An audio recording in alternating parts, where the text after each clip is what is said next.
Hello students, now let us look into the lesson 6 of the chapter 1 from the subject Advanced Structural Analysis. So in this lesson we'll solve a problem on how to develop stiffness matrix for a given coordinate system.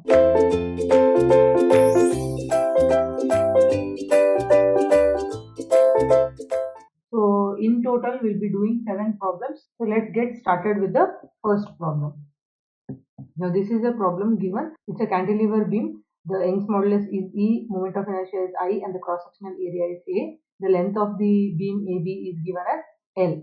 Now at B, there are 3 coordinates. One vertical, the second one is a moment, and the third one is a horizontal reaction. Okay, so these are the 3 degrees of freedom given to us. So what are these? These are degrees of freedom.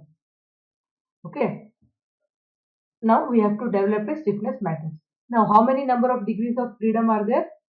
3. So your stiffness matrix K will be of the order 3 into 3. Now how can we write it in general terms? So it is K11, K12, K13, K21, K22, K23, and the last row will be K31, K32 and K33. So this is your stiffness matrix which we have to find. Now in order to do so, what we have to do is to get your elements of the first column. So first is what? To get the elements of the first column. What we have to do is we have to apply unit displacement in the direction of coordinate 1 without giving any displacement in your coordinate 2 and coordinate 3. So only in the coordinate 1 we have to give unit displacement, but not in coordinate 2, not in coordinate 3, and then try to find the forces in the direction of all the 3 coordinates. That's how we'll get the element. So what we have to do? We have to apply unit displacement in the direction of coordinate 1. Now, what is that unit displacement we'll get? See, this is your beam, right? Right, this is your beam. Now, what will happen if I apply unit displacement in this particular coordinate? This is fixed, so there will be no movement here. Then slowly it will come like this,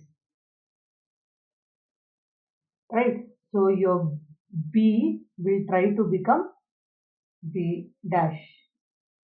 Okay, so the length of this is given as L. Okay, so what are we basically doing? So what are we basically doing here is we are giving unit displacement in the direction of the first coordinate. Now because of that, what will happen? Because of that, there will be a rotation here in the clockwise direction. Here also there will be rotation in the clockwise direction. So whenever a vertical displacement of delta 1, whenever a vertical displacement of 1 is applied, there will be rotation in this particular direction, and the value of that rotation will be 6EI by L square. So here also it will be 6EI by L square. And because of this, see now why this 6EI by L square will come is, this is called as the near end where you are applying your unit displacement. This is near end. The other end will be called as the far end. Okay. So if you are applying something at the near end or if you are applying the vertical displacement at the near end, the moment developed here will be 6EI by L square, as well as at the far end it will be 6EI by L square. This 6EI by L square actually depends upon whether the far end is fixed or hinged.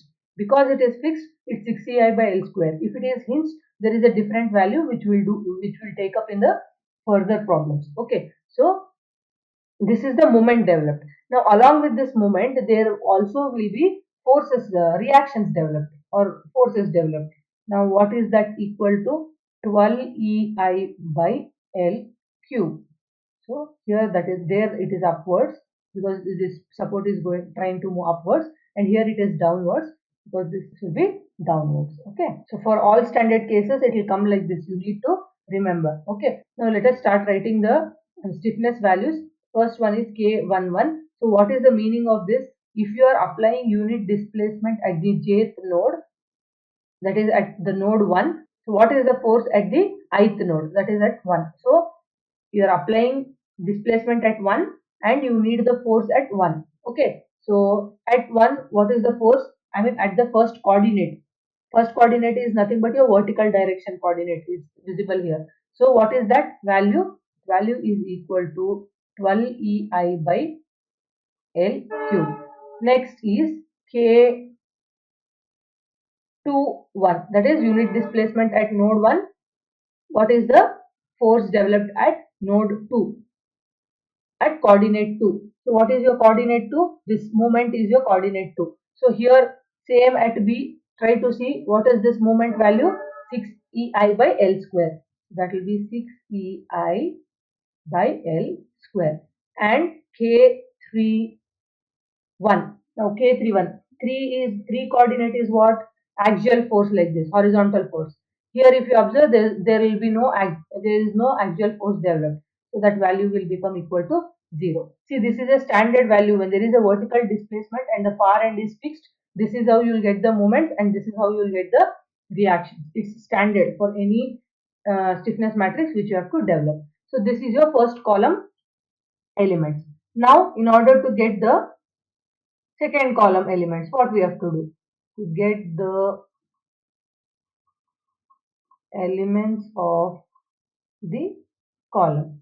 Now we have to apply unit displacement in the second coordinate. Okay. So what will happen in that case?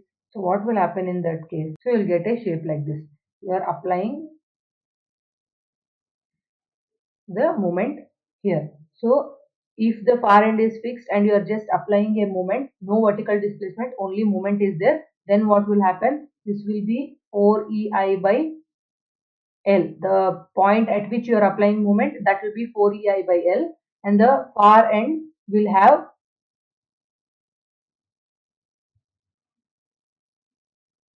half of it, 2 EI by L. So these are standard cases. Now if this is the moment, there also will be reactions developed, and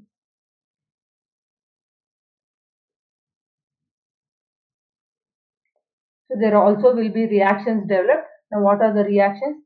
Here it will be 6 EI by L square, and here vertically downwards it will be 6 EI by L square. See, these are standard cases, and then when you go on doing the problem, you will understand.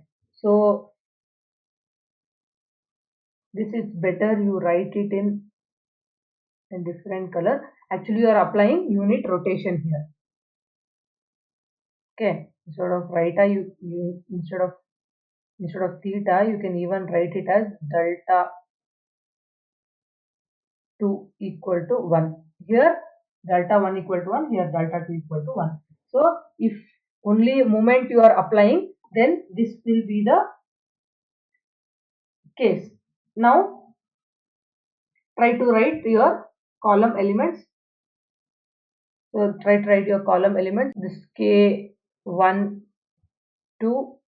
So what will be K1 2? So you are applying unit displacement in coordinate 2, and what is the force developed in coordinate 1? So coordinate 1 is upward like this, so this is upward like this. So it will be 6 EI by L square. If the direction is same, you need to take plus. If not, you need to take minus. Okay. So then coming to K 2 2. So what will be K2 2? Unit rotation, unit displacement in coordinate 2, and force developed in coordinate 2. So coordinate 2 is clockwise like this moment. Here also there is a clockwise moment. What is the value? 4 EI by L. And coming to the third one, K3 2. So in the third direction, there will be no force here. So that will be 0. So now the last one will be what? To get the elements of the third column. So what you have to do, you have to apply the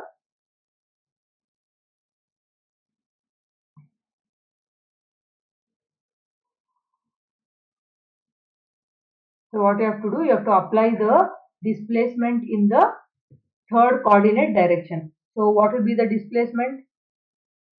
So what will be the displacement? See, this coordinate is horizontal like this.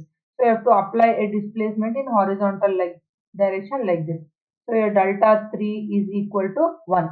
See, your first coordinate is vertical. So vertically upwards for a unit of 1 you have put the displacement. Now here second coordinate is moment. So you have applied a rotation of the value equal to unit rotation. Okay. Similarly here, what is the third coordinate? It's a horizontal component. So horizontally you will apply a displacement of delta 3 which is equal to 1. Okay. In that case, what will happen? If this is B, it will go extend and come up to this point B dash. Okay, now for axial pull, how much is the value? For axial pull, how much is the value? This will be AE by L. Okay, so if this is going rightward, here it will go leftward. So AEI by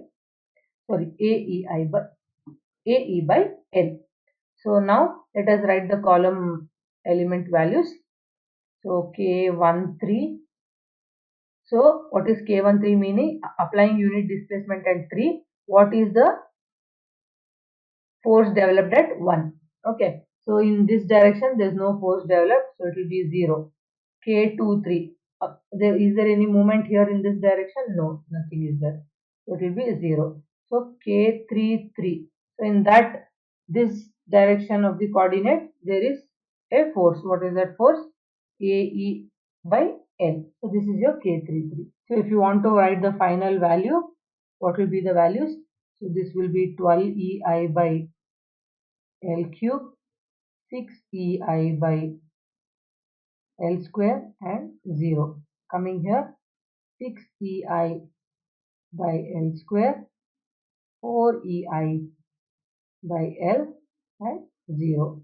Coming here, 0, 0, AEI by L.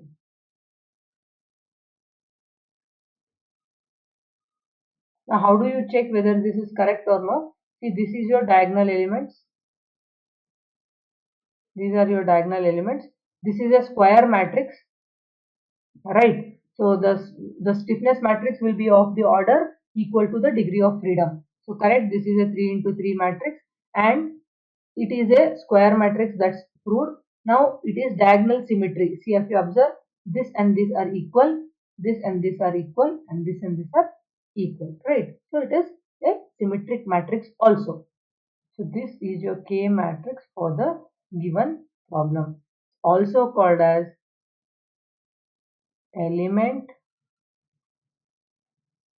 stiffness matrix. For this particular element, for this particular member, this is the element stiffness matrix. So if you know the value of E, I and L, you can substitute to get the numerical value. So if a cantilever beam with this type of coordinate system is given, this is your element stiffness matrix. So for different coordinate system, we can go on studying how to do the problems. Totally, I will be solving 7 problems. This is the first problem.